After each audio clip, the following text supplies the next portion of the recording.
बाबा भीमराव अंबेडकर ने जो कहा है उसी चीज़ को इन्होंने दोहराया कि जातीय व्यवस्था समाप्त होनी चाहिए। अगर जातीय व्यवस्था जब तक रहेगी तब तक आरक्षण रहेगा। और अवसर क्या है, तो कहीं ना कहीं जब जातीय व्यवस्था ही खत्म हो जाएगी तो सब एक समान हो जाएंगे। तो चिराग पासवान को किस तरीके से बदनाम किया जाए और राजनीतिक लाभ लेने के लिए जदयू जैसी पार्टियां जो मौका परस्त हैं, जिनके कार्यकाल में सबसे ज़्यादा उत्पीड़न दलित का हुआ है और गरीब स्वर्णों का हुआ है, जिस तरीके से आप देख रहे होंगे कि एक ही परिवार के 6-6 लोगों की हत्या हो रही है। कुछ मीडिया हाउस हैं, हम सबकी बात नहीं करेंगे, कुछ हाउस हैं जिनकी अपनी महत्वाकांक्षा है तो उनको आप छोड़ दीजिए, लेकिन आपको यकीन होना चाहिए कि श्री चिराग पासवान जी बाबा भीमराव अंबेडकर के नक्शे कदम पे चलने वाले हैं। लोक जनशक्ति पार्टी श्री चिराग पासवान जी की है और रहेगी। उनको अलग गुट की मान्यता मिल सकती है, वह लोक जनशक्ति पार्टी के सांसद नहीं हो सकते हैं। वह अलग गुट, एक अपना गुट का नाम ले लें, जदयू पार्ट 2 कर लें, जदयू डुप्लीकेट कर लें, स्वर्गीय श्री रामविलास पासवान जी को भारत रत्न देने का काम करें। हमारे साथ हैं एलजेपी के प्रवक्ता चंदन जी। आपको बता दें कि चिराग गुट से अभी तो 2 गुट बना हुआ है फिलहाल, एक पारस गुट है, एक चिराग गुट है। सर, लोकसभा स्पीकर से मिले हैं चिराग जी ओम बिरला से और कहे हैं कि एक बार पुनः विचार किया जाए जो संसदीय दल का नेता पारस जी को बनाया गया, उस पर आपका? देखिए, लोकसभा अध्यक्ष ने चिराग जी को यह आश्वासन दिया है कि वो गंभीरतापूर्वक इसको देखेंगे, इसमें टेक्निकल क्या है। तो चिराग जी ने अपना पक्ष रख दिया है और माननीय अध्यक्ष जी ने भी आश्वासन दिया है कि इसकी गंभीरतापूर्वक जांच करके वह बताएंगे। जी, आप लोग की जो पुरानी जो कमेटी थी उसको तो भंग कर दिया गया है, अब 14 लोग की नई कमेटी पारस जी ने बनाई है, उसमें शायद बीना देवी, महबूब अली कैसर उनके ही समर्थित आदमी हैं। उस कमेटी का कोई महत्व नहीं है, वो जो बना रहे हैं कोई उस चीज़ को वो समझता नहीं है, जानता नहीं है। पारस जी को देखिए, संवैधानिक और पार्टी के संविधान की जानकारी नहीं है।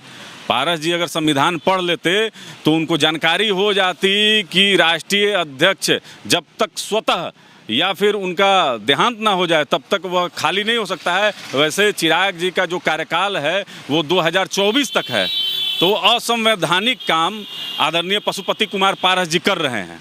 नहीं, तो उन्होंने लोकसभा स्पीकर ने तो कहा कि एलजेपी के संविधान से देश नहीं चलता या संसद नहीं चलता है, जो संविधान है अपना उसी से संसद चलता है, तो संसदीय दल का नेता उनको नियुक्त किया गया। जी जी जी जी जी देखिए, संसद में आप बात सही कह रहे हैं, उनको अलग गुट की मान्यता मिल सकती है। वह लोक जनशक्ति पार्टी के सांसद नहीं हो सकते हैं, वह अलग गुट, एक अपना गुट का नाम ले लें, जदयू पार्ट 2 कर लें, जदयू डुप्लीकेट कर लें, वह यह कर सकते हैं। लेकिन लोक जनशक्ति पार्टी श्री चिराग पासवान जी की है और रहेगी।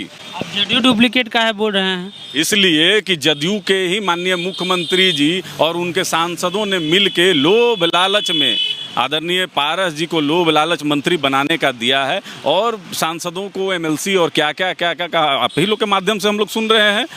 तो पूरी तरीके से स्पष्ट दिख रही है, जिस तरीके से पारस जी को माला पहनाने में एक जदयू का पदाधिकारी उसमें हो, तो ये तो स्पष्ट है। सामने तो महेश्वर हजारी भी पहुंचे। जी जी जी जी बिल्कुल, तो स्पष्ट है। इसमें तो हाथ कंगन को आरसी किया, पढ़े लिखे को फारसी किया, यह तो स्पष्ट पूरे देश को दिख रहा है। हम लोग यह मानते हैं कि जदयू के षड्यंत्र के वजह से लोक जनशक्ति पार्टी को इन्होंने तोड़ने का काम किया है। आदरणीय चिराग पासवान जी की लोकप्रियता से नीतीश कुमार घबरा गए थे, और बिहार में जिस तरीके से भ्रष्टाचार बढ़ रहा था और भ्रष्टाचार को जिस तरीके से उजागर श्री चिराग पासवान जी कर रहे थे, उससे नीतीश कुमार जी कहीं ना कहीं अनकंफर्टेबल थे। वह चाह रहे थे कि चिराग पासवान जी के कद को छोटा किया जाए, लेकिन वह भूल गए कि बिहार के बच्चा के नज़र में चिराग पासवान हीरो हैं और हीरो ही रहेंगे। एक खबर और कल 2 दिन से चल रही है कि चिराग पासवान के रूप में ये बताया जा रहा है, उनके कई चैनल ये बता रहे हैं कि उन्होंने कहा कि आरक्षण जो है समाप्त होना चाहिए, ऐसे करके एक खबर चली, आरक्षण पे ही एक खबर चली। उस पे आप लोग का क्या? नहीं, ये देखिए गलत बात, उस पे लाइए, कहा कि बहुत देखिए चिराग पासवान नहीं, चिराग पासवान जी ने क्या कहा? बाबा भीमराव अंबेडकर ने जो कहा है उसी चीज़ को इन्होंने दोहराया कि जातीय व्यवस्था समाप्त होनी चाहिए। अगर जातीय व्यवस्था जब तक रहेगी तब तक आरक्षण रहेगा। और अवसर क्या है, तो कहीं ना कहीं जब जातीय व्यवस्था ही खत्म हो जाएगी तो सब एक समान हो जाएंगे। तो चिराग पासवान को किस तरीके से बदनाम किया जाए और राजनीतिक लाभ लेने के लिए जदयू जैसी पार्टियां जो मौका परस्त हैं, जिनके कार्यकाल में सबसे ज़्यादा उत्पीड़न दलित का हुआ है और गरीब स्वर्णों का हुआ है, जिस तरीके से आप देख रहे होंगे कि एक ही परिवार के 6-6 लोगों की हत्या हो रही है और रात दिन कहीं ना कहीं आप देख रहे होंगे, आप लोग तो दलितों के बारे के उत्थान के लिए लगातार आप लोग मीडिया में दिखाते रहते हैं और कितनी जगह आपने कवर किया है कि दलितों के साथ उत्पीड़न हो रहा है, उनके घर जलाए जा रहे हैं। तो यह राज्य सरकार के अंदर में, नीतीश कुमार के अंदर में, नेतृत्व में बिहार में न दलित सुरक्षित हैं और न स्वर्ण सुरक्षित हैं। वो तो अपने बयान में कह रहे थे कि दलित महादलित को जिस प्रकार बांटा गया, चिराग जी का इंटरव्यू जो है उसमें साफ कहा जा रहा है कि नीतीश कुमार ने जो है, उनका कहना है कि राजनीति फायदा के लिए दलित और महादलित को अलग अलग बांटा, लेकिन मीडिया चला रही है कि वो आरक्षण पे बोल दिए, आरक्षण विरोधी हैं, ये सब बात चला। देखिए, कुछ मीडिया हाउस हैं, हम सबकी बात नहीं करेंगे, कुछ हाउस हैं जिनकी अपनी महत्वाकांक्षा है तो उनको आप छोड़ दीजिए, लेकिन आपको यकीन होना चाहिए कि श्री चिराग पासवान जी बाबा भीमराव अंबेडकर के नक्शे कदम पे चलने वाले हैं और हम यह आपको आश्वासन देते हैं और गारंटी के साथ बोल सकते हैं कि देश उनके कार्यकाल में जब वो अपना लंबा कार्यकाल कर लेंगे तो कहीं ना कहीं जिस तरीके से हमारे संस्थापक स्वर्गीय श्री रामविलास पासवान जी को अंबेडकर के बाद देखा जा रहा था और हम लोग तो शुरू से मांग करते आ रहे हैं कि स्वर्गीय श्री रामविलास पासवान जी को भारत रत्न देने का काम करे। हम लोग तो प्रधानमंत्री जी से यह आग्रह भी किए थे और पुनः आग्रह करेंगे कि रामविलास पासवान जी लास्ट समय तक, अपने जीवन के लास्ट समय तक जनता के बीच में रहे, कोरोना काल में हर घर राशन पहुंचाने का काम किया।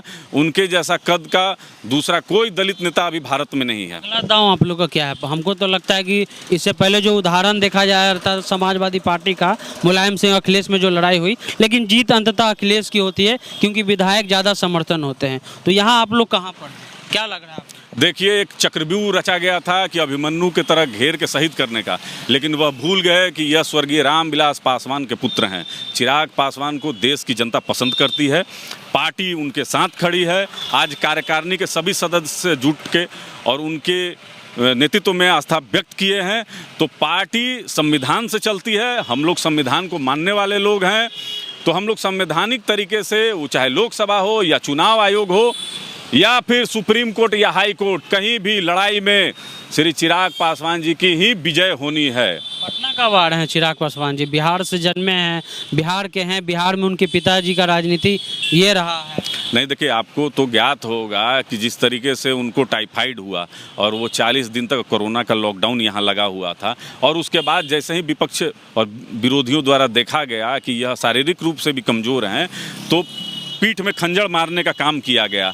तो अब यह सब जो कानूनी प्रक्रिया है, यह सब करके और वो बहुत जल्द पटना आ रहे हैं, 1 से 2 दिन में, 3 दिन में वो पहुंच जाएंगे और आपके सामने होंगे।